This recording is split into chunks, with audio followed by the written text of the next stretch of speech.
Hi, I'm Weston. I love talking about the Rangers, and I'm here to talk about Game 2 of the Eastern Conference quarterfinals, where the Rangers win 4-3 over the Washington Capitals in a game that got uncomfortably close for the way that it felt for, 52 minutes of the game. But they win nonetheless and take a 2-0 series lead. And we're going to get to the fact that it's another 2-0 series lead for the Rangers. That's coming, don't you worry about it. So how do you get to the 2-0 series lead in this game? Well, it actually starts not the most ideal way, which is the Capitals scoring first. It is Connor McMichael and TJ Oshie kind of embarrassing like 60% of the Rangers on the ice. 50% if you want to include Igor Shesterkin, because I don't really blame him for this one. But Trocheck, Miller, and Lindgren all got to wear it on this goal. It's this weird little thing. I understand it's a weird defensive pair on the ice. It's not your ideal line/pairs. That's just not a great thing to allow, where three of them are getting walked by two of them.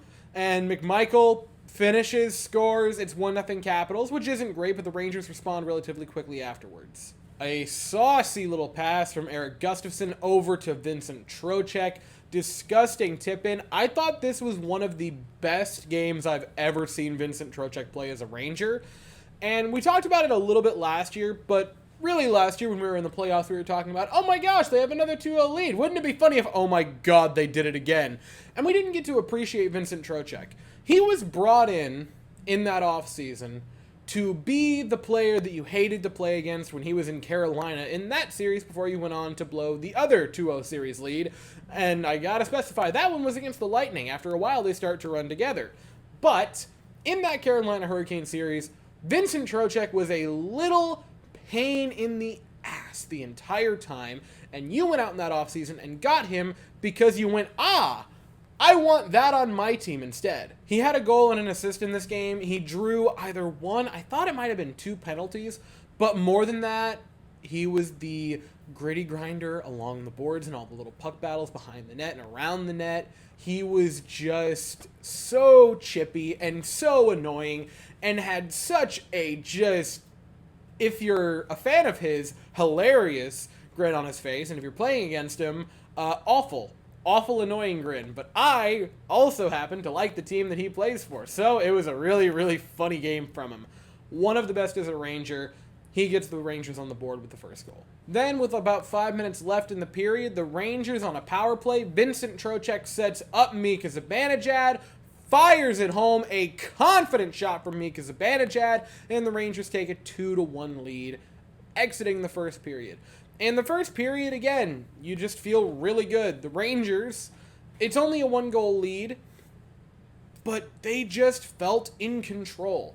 If I had to, describe this series to this point, they've not looked perfect throughout all of it. I would go as far as saying I don't know that they've looked quite dominant yet in either of the games, maybe not even in a full period. There have definitely been stretches where they've laid it on pretty thick. I thought the majority of the third period, until that weird little too many men call kind of threw off the momentum, I thought they were dominating the third, but they haven't dominated a full 20-minute period to this point, but they've always been in control of it. It's never felt like it was going to get out of hand.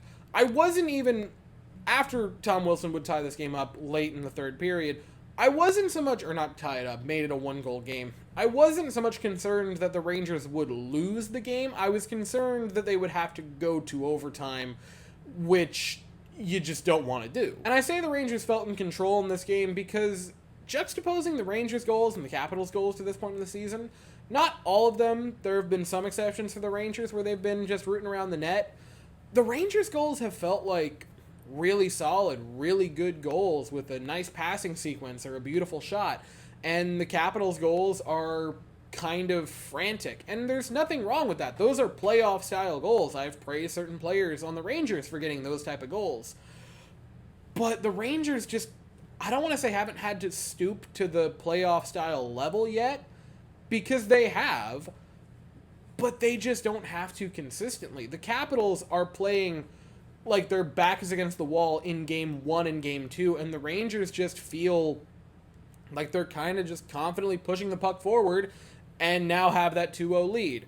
The Dylan Strome goal that would tie this game, and the one that is mostly the one in question that I'm talking about here, It's a rush for the Capitals. Tom Wilson has it, passes it over in front. There's like 2 Capitals and 2 Rangers rushing back that end up in the blue paint on this play. Not to mention Tom Wilson, and I forget the Ranger that was covering him going into the corner, but it's just thrown in front. There's 1,000 people there.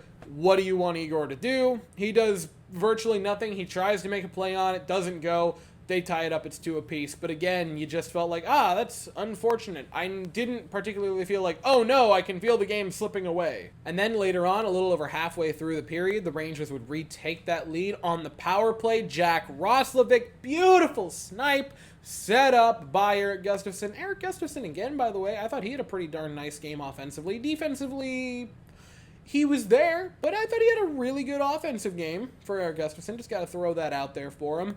Sets up Jack Roslovic. Unbelievable shot from Rossi, and the Rangers retake the lead. Then, a couple minutes after that, the Rangers, while short-handed, and for a while the Rangers short-handed felt more threatening than the Capitals on a power play. They just kind of did. They've looked really good short-handed all series, aside from, later on in this game.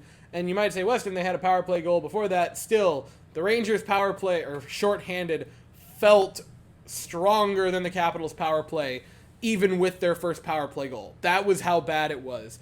This was a beautiful, beautiful passing sequence. Mika Zibanejad setting up Keandre Miller. Again, I wish I could describe it in better ways, more fitting ways. Just an unbelievable shot from Keandre Miller. An unbelievably confident shot from Keandre Miller. He scores. The Rangers are up 4-2. And you kind of felt like it was safe. The Rangers came out in the third period. And again, I give them credit. They would end up giving up the only goal of the third period, and they wouldn't score. But it still felt like the Rangers, for a large part of the third period, were driving play. Up until that stupid too many men call, it just felt like the Rangers were kind of running them over again. And on that call, I understand that they had too many men on the ice. My understanding of it was they have to play the puck, not touch the puck. Because if you just touch the puck, why wouldn't you just, every time there's a line change, fire the puck at the bench and let, physics take its course? That play confused me a little bit. I understand why it was a call, but technically speaking, and I know saying technically speaking and according to the rule book in the playoffs is, the dumbest thing I could possibly say, but I'm going to say it anyway. And the aforementioned Tom Wilson goal to tie it up. It's on a power play. It's a nice deflection by Tom Wilson. Caps did a really good job of getting a couple of people in front of Igor Shesterkin, not just Capitals, but also a couple of Rangers trailing them. Can't really see anything. I thought Shesterkin played fine. I thought he had some big saves in this game, especially late once the Capitals had pulled their goalie. You just kind of have to go, well, it's a power play. There's 15 people in front of them. What do you want? They made it threatening. I definitely thought they could tie it up, but the only times the Capitals looked really threatening in this game for prolonged periods of time were after that too many men goal and then when the goalie was pulled. It never felt 5-on-5 that they were really threatening the Rangers, which isn't great because they don't have statistically a wonderful power play, so you'd prefer not to see that. But if the only times you're really, yanking at your collar is when it's a power play for them, you kind of take that happily. And now we talk about the fact that the Rangers once again have a 2-0 series lead. Here is the really good thing I will say about that 2-0 lead for the New York Rangers. They have a 2-0 lead, and they have a +4 goal differential through 2 games. And it doesn't feel like they've played a great game of hockey yet. They've played well. They've outplayed the Capitals pretty significantly. I don't look at either of these games and go, masterpiece. They've been games where they definitely outplayed their opponent. They definitely deserved to win. They weren't cheap. They have not played to their potential yet. Igor hasn't stolen a game for him yet. You haven't seen just perfect offense clicking from the first or second line yet. They've had moments. Certain players on those 2 lines have had moments on either power plays or just individual performances. There's still so much more the Rangers could do. There's so much better that they could play. There's such a higher ceiling that they are yet to reach. They have a 2-0 lead, and I don't feel they've played great. And to mix sports, the Astros in 2022 were 7-0 in the playoffs before we felt that they had a good game as a fan base. Or excuse me, a great game. And by the time we felt like, yes, that was a complete game of baseball, they had won the pennant. I am not saying that the Rangers are going to sweep the Capitals and then sweep whoever they play in the second round, whether it be the Islanders or the Carolina Hurricanes. That's insane. Because there are far more games in these. Every series is a best of 7, and to win the pennant, or in this case the conference, you'd have to win 3 best of 7 series. What I am saying is I feel a similar energy from that with this Rangers team. They're not playing checked out. They're not playing like they don't care. They just haven't clicked on all cylinders yet, but they're already leading the series 2-0. Now, that brings me to the other point. I don't know if you remember this. The year was 2022, and the Rangers, against the Tampa Bay Lightning, had a 2-0 series lead, and everyone felt great. And then they went to Tampa and lost 2, and then they came back and lost 1, and then they went back to Tampa and lost another 1 and lost the series. And then last year, they responded by winning the first 2 against the New Jersey Devils, and then they lost 2, but then they won 1, and then they just kinda didn't. It was a no-good, not fun series against the New Jersey Devils, and I just remembered I misquoted that. It was 2 games against the Devils that they won. They lost 3 in a row, then they won Game 6 before laying an egg in Game 7.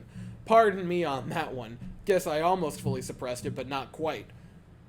The Rangers have had back-to-back 2-0 series leads, and they've lost both series. So, this is where it gets important. Because everyone could have foreseen the Rangers having a lead in this series against the Washington Capitals. What's important is that now they show that they have changed because they actually closed the deal out. I understand. The Capitals are not what the Devils were last year, and they are not what the Lightning were the year before that. But they are still an NHL team, and they still qualified for the playoffs. You can't just say, oh, 2-0 lead, stop trying, they will embarrass you. There is nope. They are an NHL team. Charlie Lindgren had a bad game and still made some ridiculous saves in this one. They've done a really good job of limiting Ovechkin, and I see a lot of people saying about how terrible he is and washed and what have you. You might be right, but there are like 853 reasons as to why I just kind of can't totally jump aboard that train just yet. This is a really, really good position to be in for the New York Rangers. There's a lot to be happy about with the position they're in. They have a 2-0 series lead. They've looked better than their opponent in both of their games.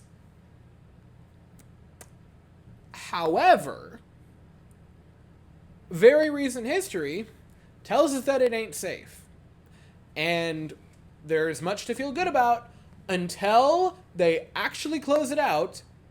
I am not going to celebrate, and I am not going to consider it as a done deal. They still have 2 more wins to get. And they can get the first one on Friday night at 7 p.m. in Washington against the Capitals. I'll be here afterwards to talk about it, but as for right now, that's all I have to say. So if you enjoyed the video, please consider to like and subscribe. Thank you all so very much for watching. I hope you all have an absolutely fantastic day, and as always, go Rangers.